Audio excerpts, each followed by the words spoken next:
Барлығыңызға сәлем. Бүгін сіздермен пирожкенің рецептісімен бөлісемін. Бізге ең алдымен жылы сүт, жылы су, қант, шым тұз, ашытқы, жұмыртқа және де ерітілген сары май. Барлығын жақсылап араластырып, керегінше ұн салып, жұмсақ қылып қамырелейміз.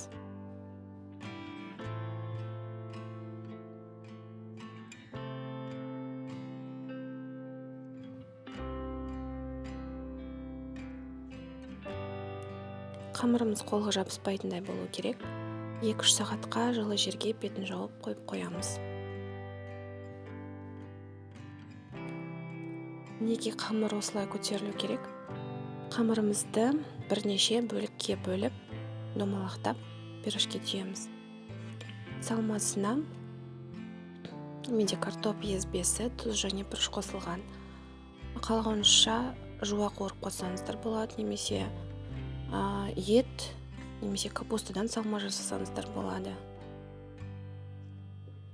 Видеодағыдай қамырымызды жайып, барлық қамырды түйіп шығамыз.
Пирожкелерімізді түйіп болғаннан кейін жұмыртқаның сарысымен бетіне жағып күнжіт себеміз.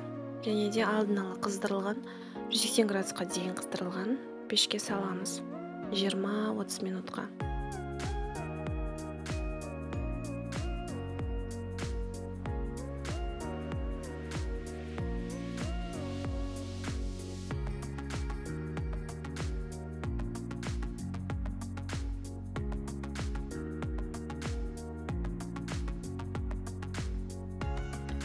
Мінекей біздің пирожкеміз дайын болды.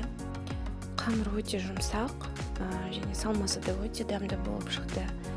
Дайындап көруге кеңес беремін, өте тез дайындалады. Видеоны соңына дейін қарасаңыздар, лайк және комментарий жазып кетуді ұмытпаңыздар.